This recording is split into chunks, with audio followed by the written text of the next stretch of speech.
परमेश्वर आपसे प्रेम किया। यूहन्ना 3 का 16 का वचन सबको मालूम है कि नहीं? यूहन्ना 3 अध्याय 16वीं आयत में क्या लिखा है कि परमेश्वर ने जगत से ऐसा प्रेम किया कि उसने अपने इकलौते पुत्र को दे दिया, यीशु मसीह को दे दिया, हमारे आपके लिए बलिदान होने के लिए, हमारे आपके लिए, हमारे आपके पापों को लेने के लिए। दिया कि नहीं दिया? दिया कि नहीं दिया उसने? सोचो, परम पिता ने जगत से प्रेम किया कि उसने अपना इकलौता पुत्र आपको दिया और कहा ताकि जो कोई उस इकलौते पुत्र पर विश्वास करे, उसके दिए गए वचनों पर विश्वास करे, वो उद्धार पाएगा, वो छुटकारा पाएगा, वो शांति पाएगा। हाँ या ना? इसका मतलब यीशु आया तो उद्धार लेके आया, यीशु आया हमारे लिए शांति लेके आया। आमीन कहेंगे? भजन 115 अध्याय और उसकी 12वीं आयत आपकी खुशखबरी है।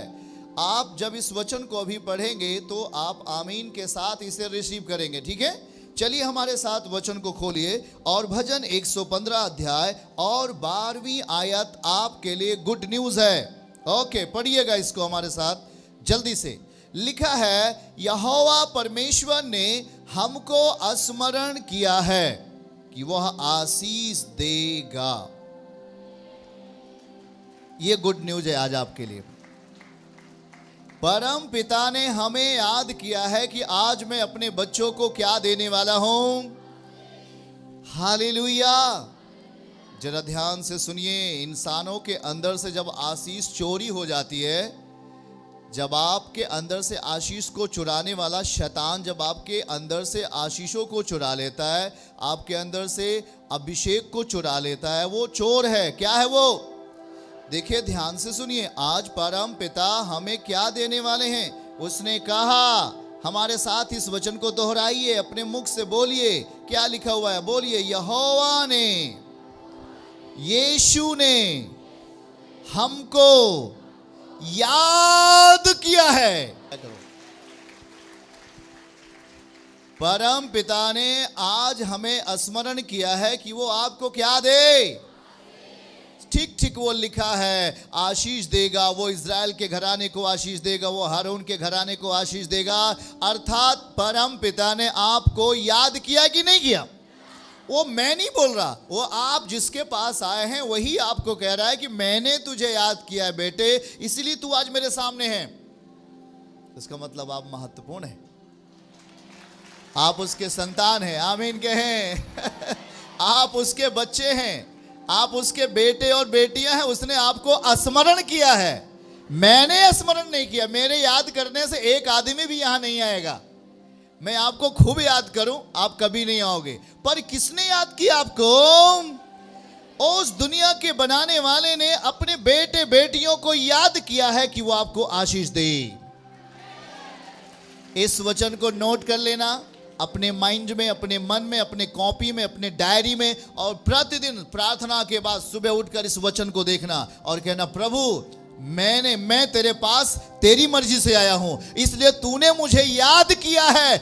यहोवा ने हमको स्मरण किया है। स्मरण का मतलब होता है याद करना।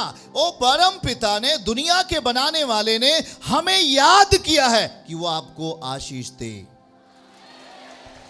आप देख रहे हैं वचन को? एक बार हाथों को उठाकर इस खुशखबरी के लिए धन्यवाद दीजिए।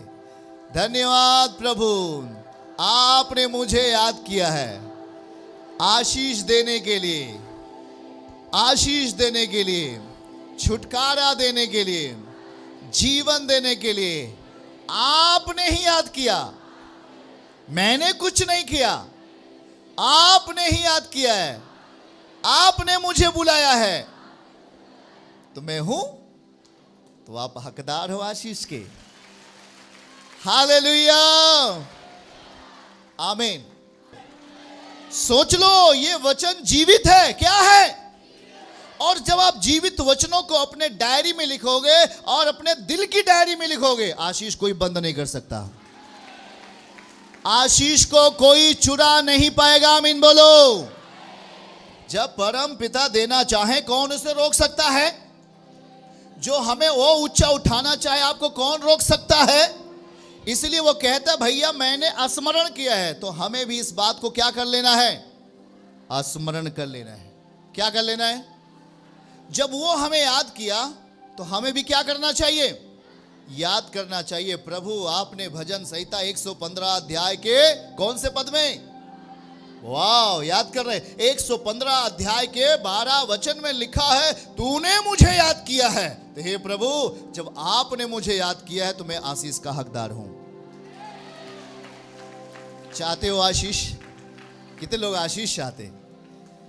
आशीष चाहते हो तो आशीष के पहले किसको चाहना है आपको? आशीष किसके द्वारा आएगी? यीशु के द्वारा, उसके वचन के द्वारा। आमीन बोलो। क्योंकि उसका वचन ही आपका आशीषों का स्रोत बनेगा। क्या बनेगा?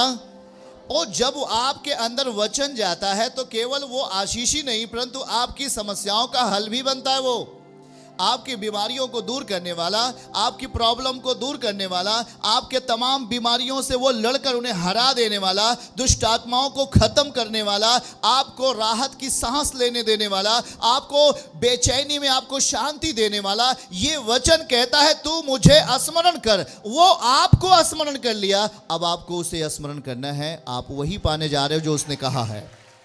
आमीन। चर्च की सभी प्रार्थनाओं को और परमेश्वर के दास के द्वारा टीचिंग सुनने के लिए और अपडेट्स को जानने के लिए हमारे इस चैनल को सब्सक्राइब करें और साथ में बेल आइकन को जरूर दबाएं ताकि जब भी लाइव प्रार्थना हो तो सबसे पहले आप देख सकें।